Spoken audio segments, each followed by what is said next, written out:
அனைவருக்கும் இனிய தமிழ் புத்தாண்டு நல்வாழ்த்துக்கள். இன்றைக்கு இந்த வீடியோவில் தேவார பாடல்கள் பாடப்பெற்ற 274 சிவ ஆலயத்தில் 5வது அமைஞ்சிருக்கிற சிவாலயத்துக்கு தான் இன்றைக்கி நம்ம வந்திருக்கிறோம். சோழ நாட்டு திருத்தலத்தில் வடகர தலங்கள்னு பார்த்திங்கன்னா 63, தென்கரை தலங்கள் பார்த்திங்கன்னா 127 இருக்குது. இன்றைக்கி நம்ம பார்க்க போகிற திருத்தலம் பார்த்திங்கன்னா தென்கரையில் அமைஞ்சிருக்கிற திருச்சி மாவட்டத்தில் உறையூரில் பஞ்சவர்ணேஸ்வரர் கோவிலுக்கு தான் வந்திருக்கிறோம். ரொம்ப அருமையான ஒரு சிவாலயம், ரொம்ப அற்புதமான சிவாலயம். இங்கே குடிகொண்டிருக்கும் ஈசனோட வரலாறு என்னன்னு பார்த்தீங்கன்னா ரொம்ப அற்புதமான ஒரு வரலாறு இருக்குது. அது மட்டும் இல்லாமல் ஊருக்கே ஒரு சிறப்பு இருக்குது. ஆலயத்தோட சிறப்பு மட்டும் இல்லாமல் இந்த கோவிலுக்கு நிறைய தல வரலாறுகள் இருக்குது. அது எல்லாமே முழுமையாக பார்க்க போகிறோம். வீடியோ ஃபுல்லாக பாருங்கள். பிடிச்சிருந்துச்சுன்னா ஒரு லைக் பண்ணுங்கள், மற்றவங்களுக்கு ஷேர் பண்ணி விடுங்க. 63 நாயன்மார்களை ரொம்ப பிரசித்தி பெற்ற நாயன்மார்களான திருஞான சம்பந்தரால் தேவார பாடல்கள் பாடப்பெற்ற சிறந்த ஒரு சிவாலயம். திருச்சி மாவட்டத்திலே பார்த்திங்கன்னா நிறையா சிவாலயங்கள் இருக்குது. ஒரு 17 தேவார பாடல் பாடப்பெற்ற சிவாலயங்கள் இருக்குது. அதில் இந்த சிவாலயம் 5வது இடத்துல இருக்கிறதுக்கு ரொம்ப ஒரு முக்கிய காரணம் இருக்குது. எப்படின்னா இங்கே இருக்கிற சிவபெருமான் 5 நிறங்களில் உதங்க முனிவருக்கு காட்சி கொடுத்துருக்கிறாரு. அந்த வரலாறையும் தல வரலாறையும் மற்றும் புராண வரலாறுகளையும் இந்த வீடியோவில் பார்க்க போகிறோம். சோழர்களோட தலைநகரமாக விளங்குற உறையூரை உறையூர்னு கூப்பிட்டுருக்காங்க. இன்னொரு பேர் என்னன்னு பார்த்தீங்கன்னா கோழியூர் அப்படின்னு புராண காலத்தில் அழைச்சிருக்கிறாங்க. அது மட்டும் இல்லாமல் மூக்கீச்சுரம் அப்படின்ற ஒரு பெயராலையும் இந்த உறையூரை கூப்பிட்ருக்காங்க. அது எல்லாத்துக்குமே காரணத்தோடு தான் இந்த பெயர் அழைக்கப்பட்டிருக்காங்க.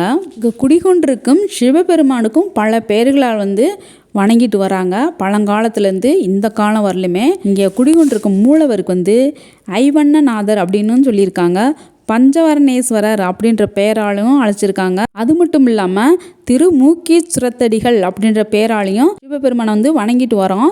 இந்த ஆலயத்தோட தல விருட்சம் என்னன்னு பார்த்தீங்கன்னா வில்வ மரம். தீர்த்தம் பார்த்தீங்கன்னா சிவ தீர்த்தம், நாக தீர்த்தம், 2 தீர்த்தம் இருக்குது. இங்கே தேவார பாடின அப்பர் சுவாமிகளுமே தேவார பதியங்கள் பாடியிருக்காங்க. இது அமைஞ்சிருக்க இடம் சோழ நாட்டில் தான் இந்த திருத்தலம் அமைஞ்சிருக்கு. கோச்செங்க சோழர் மாட கோவிலில் இந்த ஆலயத்தையுமே கட்டியிருக்காரு. ஏற்கனவே அவர் கட்டின ஒரு ஆலயம் பார்த்துருக்கோம். அது இல்லாமல் அவர் 70 மாட கோவில்கள் சோழ நாட்டில் கட்டியிருக்கிறாரு. சோழர்கள் ஆண்ட இந்த பகுதியில் ஒரு நிகழ்வு நடந்திருக்கு. அது மட்டும் இல்லாமல் இந்த ஊருக்கு ஒரு பேர் காரணம் வர்றதுக்கு ஒரு நிகழ்வு நடந்திருக்கு. அது என்னன்னு ஃபஸ்ட்டு பார்த்துடலாம். இந்த பகுதியை ஆண்ட சோழ மன்னர் யானை, பட்டத்து யானையில் வீதி உலா வர்றாரு. அப்போ இந்த இடத்துக்கிட்ட வந்தோடனே யானைக்கு மதம் பிடிச்சிருச்சு. அதை பார்த்தோன்னே அரசரும் மிரண்டுறாரு. பாகனும் ரொம்ப திகைத்து போயிடுறாங்க. என்ன செய்வது அப்படின்னு சொல்லி புரியாமல் நின்றுட்டுருக்கிறப்ப அந்த சைட்லேருந்து இறைவன் அருளால் ஒரு கோழி பறந்து பட்டத்து யானை மீது ஏறி யானையின் மத்தகத்தில் மீது ஒரு கொத்திருக்கு. அப்போ யானையோட மதம் நீங்கியிருக்கு. நீங்கிட்டு இயல்பு நிலைக்கு மாறி இருக்கு. 6 நாளுமே அடக்க முடியாத மதம் கொண்ட யானையை ஒரு கோழி கொத்தி அதோட மதத்தை அடக்குனதுனால இந்த கோழி எங்கே போச்சுன்னு சொல்லிட்டு எல்லாம் தேடி போயிருக்காங்க. அப்போ அது போயிட்டுருக்கப்ப ஒரு வில்வ மரத்து கடையில் போயிட்டு மறைஞ்சிருச்சு.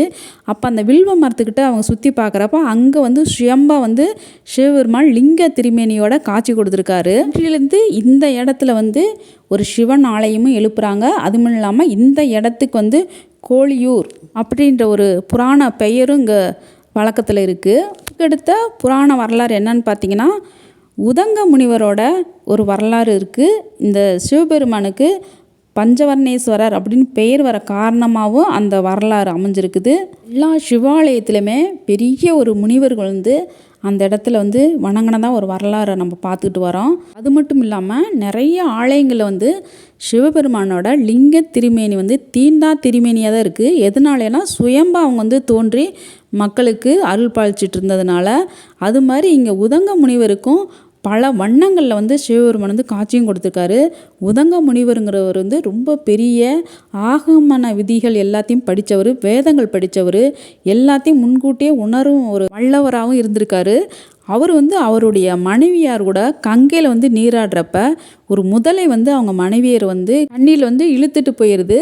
அதை முன்கூட்டியே உணர்ந்த உதங்க முனிவரும் இருந்தாலும் அவர் தன்னுடைய துணைவியார் போனதுனால ரொம்ப ஒரு மன உளைச்சலையும் தன்னையே மறந்து ஒரு பித்து பிடித்த ஒரு அந்த நிலையில் இங்கே இருக்கிற சிவபெருமானை வணங்க வந்திருக்காரு. பல இடங்களில் அவர் சுற்றி திரிந்தாலும் அவருக்கு நிம்மதின்றது வரவே இல்லை.